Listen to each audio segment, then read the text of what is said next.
বজাৰ কৰিবলৈ যদি যাম বুলি ভাবিছে তেতিয়াহ'লে হাতত কেইটকামান বেছিকৈ লৈ যাব, কাৰণ এতিয়াৰ পৰা বিভিন্ন ধৰণৰ খাদ্য সামগ্ৰীৰ দাম বৃদ্ধি পাইছে।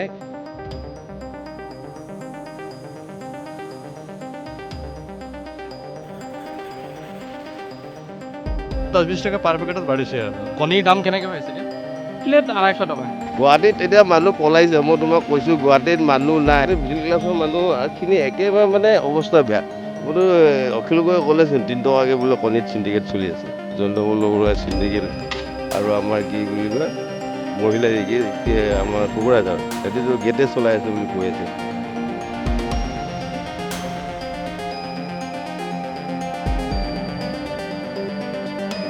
আমি শুনি আছিলোঁ যে কণীৰ অস্বাভাৱিকভাৱে দাম বৃদ্ধি পাইছে। বৰ্তমান সময়ত কণী এক প্লেটৰ দাম হৈছে 270 টকা। আগতে যদি 220 টকা দি কিনিছিলে, এতিয়া 270 টকা দি আপুনি কণী এক প্লেট কিনিব লাগিব, আৰু এক কাৰ্টুনৰ দাম প্ৰায় 1700ৰো অধিক। আৰু সমান্তৰালকৈ কেৱল কণীয়ে নহয়, চাউল, চেনি, দাইল, মিঠাতেল, পিঁয়াজকে ধৰি এই সামগ্ৰীসমূহত এতিয়া দাম বৃদ্ধি পাবলৈ ধৰিছে। আৰু আমি যদি দামসমূহ চাওঁ তেতিয়াহ'লে 1220 টকীয়া 26 বস্তাৰ চাউল এতিয়া বৰ্তমান আপুনি কিনিব লাগিব 1410 টকাত, আৰু প্ৰতি কেজি BPT চাউলৰ দাম এতিয়া 8 টকাকৈ বাঢ়িছে। তাৰ সমান্তৰালকৈ প্ৰতি কেজি চেনিত 6 টকাকৈ বৃদ্ধি পাইছে, প্ৰতি লিটাৰ মিঠাতেলত 5 টকাকৈ বৃদ্ধি পাইছে, আৰু প্ৰতি কেজি পিঁয়াজৰ দাম এতিয়া 45ৰ পৰা 50 টকাকৈ বৃদ্ধি পাইছে। আৰু আমি বৰ্তমান গুৱাহাটী মহানগৰীৰ গণেশগুৰিৰ এখন বজাৰত আছোঁ, আৰু এই বজাৰখনত আমি জানিবলৈ আহিছোঁ যে প্ৰকৃততে আচলতে দামসমূহ সঁচাকৈয়ে বৃদ্ধি পাইছে নেকি, সেই সম্পৰ্কত আমি জানিম। গতিকে চাওঁ বলক গ্ৰাউণ্ড জিৰ' ৰিপৰ্টত আমি কি পাওঁ। বজাৰ কৰিবলৈ আহিছে নেকি? কওকচোন। বস্তুৰ দাম বহুত বাঢ়িছে, চাউলৰ পৰা আৰম্ভ কৰি গম পাইছে। আজি চেনি 5 টকা বাঢ়িলে। তাকে মানে কিহৰ কাৰণে বাঢ়িছে বুলি বাঢ়িছে এতিয়া গভৰ্ণমেণ্টে জানিব এতিয়া কি কাৰণে বাঢ়িছে। বস্তু কিনিব নোৱাৰা তুমি। এই মিঠাতেল কিমান আজি, ইঞ্জিন কিমান হৈছে? 200 কিমান? 205, ইঞ্জিন 205 মাষ্টাৰ্ড অইল। চেনি কিমান পালেগৈ? 52।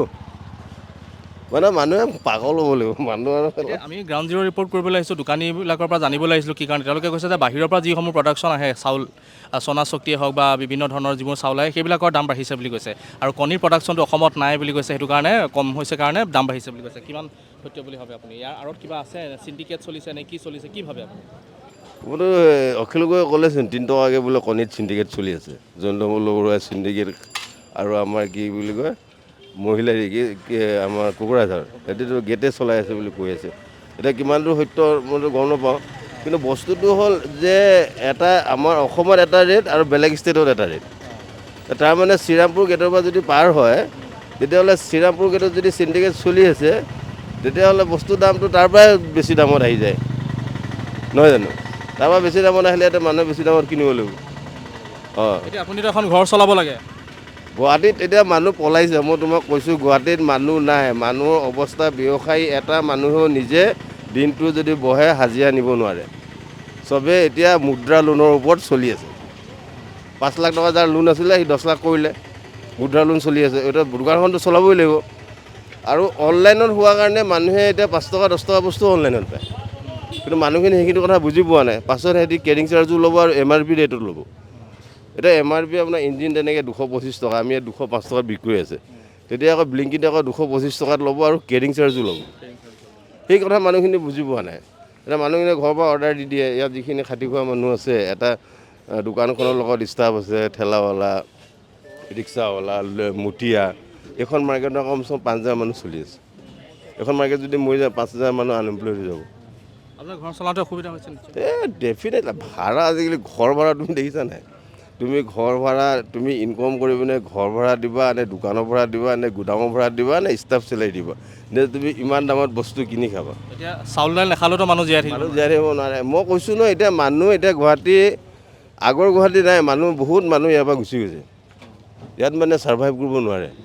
মিডিল ক্লাছৰ যিবিলাক মানুহ আছে সেইখিনি মানুহৰ প্ৰতি চাব লাগে। এতিয়া আমিতো কোনো কি বুলি কয় ৰেচন কাৰ্ডো নাপাওঁ, আমি এইটো কি বুলি কয় মাহে দিয়ে মাইকীবিলাক সেইবিলাকো নাই। আমাৰতো ইয়াতে মিডিল ক্লাছৰ মানুহখিনি একেবাৰে মানে অৱস্থা বেয়া।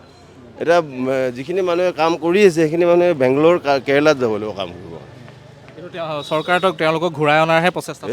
হ'বই নোৱাৰে। এতিয়া মানুহ গুৱাহাটী খালী। এতিয়া তুমি দোকানত যোৱা না, মই কৈছোঁ নহয় 5 লাখৰ পৰা 10 লাখ টকা মুদ্ৰা লোন হ'ল। দোকানত মাল আছে 5 লাখ টকাৰ আৰু লোন আছে 10 লাখ টকা। দোকান আছে। কিহৰ দোকান আছে? মোৰ কণী আৰু এই দোকান আছে। কণীৰ। আৰু আজি কণীওতো প্ৰতিদিনে বাঢ়িছে বুলি আমি গম পাইছোঁ। ডেফিনেটলি বাঢ়িছে। কণীৰ ৰেট যি হিচাপত বাঢ়িছে, মই ভাবিছোঁ এটা কণী আৰু অহা বছৰ 15 টকামান হ'ব নেকি। তুমি দুটা কণী কিনিব গ'লে 30 টকা দিব লাগিব। হ'বই নোৱাৰে, আন্ধাৰ পৰা মাল আহি আছে ইয়াত। সেইটো যিখিনি ইয়াত লোকেল প্ৰডাক্ট ষ্টাম্প মাৰি পিনে যে বিক্ৰী কৰে, কেইটা ফাৰ্ম আছে এনেকুৱা। ইয়াতে যিখিনি আমাৰ দৰকাৰ হয় সেইখিনিতো মালখিনি পাঞ্জাৱ আৰু আন্ধাৰ পৰা আহি আছে বেছিভাগ। আন্ধাৰ পৰা আহি আছে। আপুনি ভাবেনে যে এতিয়া অসমত যিটো কণী প্ৰডাকশ্যন হয়, অসমীয়াৰ বা ইণ্ডিজিনিয়াছ মানুহখিনিয়ে প্ৰডাকশ্যনটো কৰিব লাগে? ডেফিনেটলি কৰিব লাগে। যিখিনি মানুহে কৰি আছে সেইটো ভাল কৰি আছে, আৰু আমি ৰেচপন্সো দিছোঁ, মানুহে বস্তু কিনিছেও।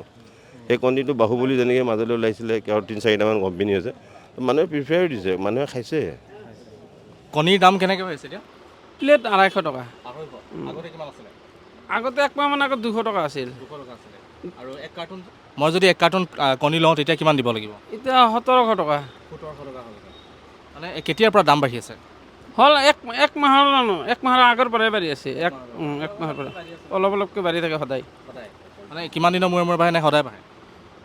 যিটো ধৰক আজি আনিলোঁ 10 টকা বাঢ়ছে, কালি আনিছোঁ 10 টকা বাঢ়ছে, এনেকৈ 20 টকা এনেকৈ বাঢ়ি আছে, সদায় বাঢ়ি আছে। মই যদি ইয়াৰে যদি দুটা যদি কণী লওঁ, মানে এক যোৰা যদি কণী লওঁ, কিমান দিব লাগিব?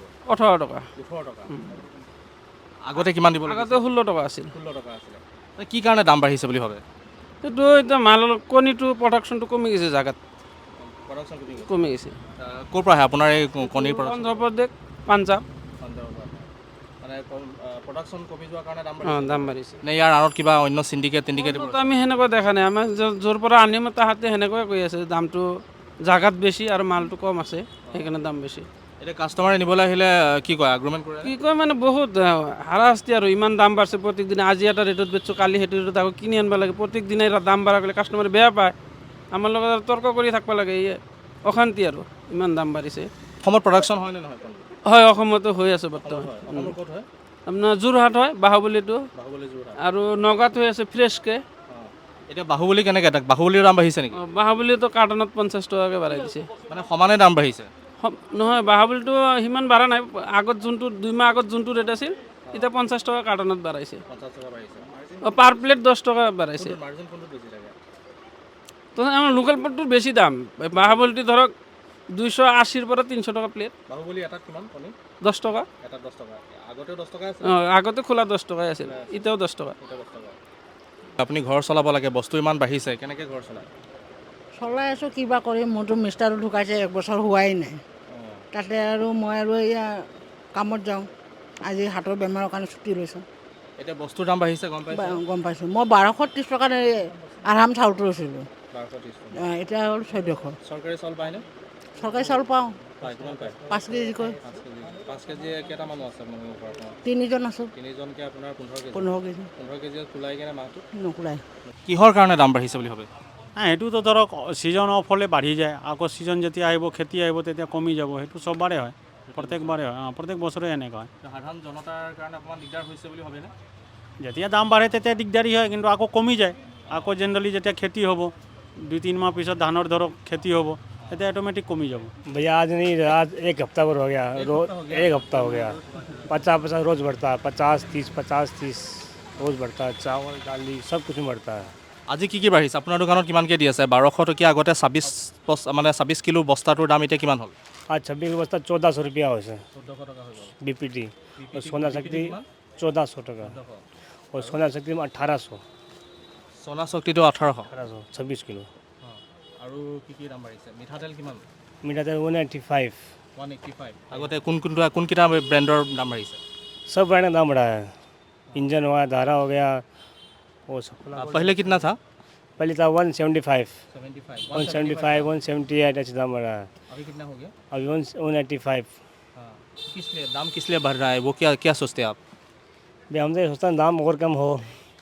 नहीं, किस लिए दाम किस लिए बढ़ रहा है, क्या सोचते हैं आप? दाम तो आज जितना महंगा उतना बढ़ेगा, क्या करेगा। अब जैसे हम तो सरकार प्याज है। का कितना हो गया? प्याज का 45 केजी। 45। पहले 45 था, अभी पहले नहीं, पहले था 35, 35। आज 45। आज 45 हो गया। हाँ, বাৰু চাউলৰ দাম বাঢ়িছে, 100 টকা 200 টকা কুইণ্টেলত বাঢ়িছে। এনে বস্তুৰ দামটো বাঢ়ি আছে বুলি পাব্লিকে কয়, কিন্তু বস্তুৰ দাম ইমান বাঢ়া নাই। অকল বাহিৰৰ চাউল যিবিলাক আহে সেইবিলাকৰ চাউলৰ দাম বাঢ়িছে।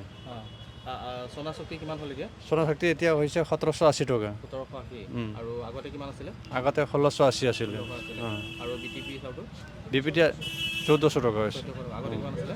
1380 আছিলে 80 আছিলে 1380 আছিলে আৰু 10-20 টকা পাৰ পেকেটত বাঢ়িছে আৰু 20 টকা কি কাৰণে বাঢ়িছে এবাৰ? এই বাহিৰৰ বুলি বাঢ়ে আৰু সেইটো বিশেষকৈ আমি ক'ব নোৱাৰোঁ কিন্তু লোকেল যিবিলাক প্ৰডাক্ট এইবিলাক একো বাঢ়া নাই মিঠাতেলৰ দামটো আহিছে 1 টকা 8 আনামান বাঢ়িছে আৰু इतना स्टेबल ही था लेकिन अभी रिसेंटली जो पिछला मतलब अभी जो 2-4 दिन से मतलब 1 रुपया केजी में बढ़ गया बस उतना ही जो चीज़ पहले 1380 था वो 1480 चल रहा है मतलब 1400 चल रहा है लोगों के दुकान में भी बढ़ रहा है बाहर से जो बढ़ के आएगा हम लोग तो अब जैसे कोई 100 पैकेट राइस अगर हम लोगों ने खरीदा बढ़ा हुआ है तो बढ़ा हुआ है वेट पुराने स्टॉक का क्या होगा? पुराने स्टॉक वाला पुराना स्टॉक देखिए ऐसा है कि जो रहता है हम लोग दे देते हैं कस्टमरों को ये नहीं कि हम लोग कि भाई चलो 5000 पैकेट माल है 50 पैकेट है वो तो बिक जाता है और उसके बाद जो नया आएगा पुराने दाम में देता है हाँ हाँ पुराना दाम में देता है। देखिए ऐसा है कि जब लॉस होता है तो उसको भी अगर सहन करना पड़ता है तो थोड़ा बहुत इसमें मिलाना भी पड़ता है वही कंपैरिजन के हिसाब से बिजनेस है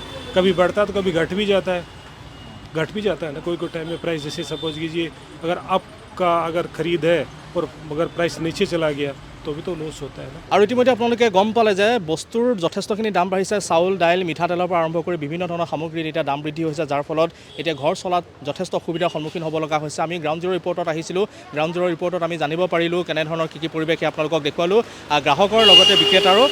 আপুনি এই ভিডিঅ'টো সম্পৰ্কে কি মন্তব্য প্ৰকাশ কৰিব আমাক জনাওক কমেণ্ট ছেকশ্যনত আৰু চাই থাকিব India today north east Assam. ধন্যবাদ।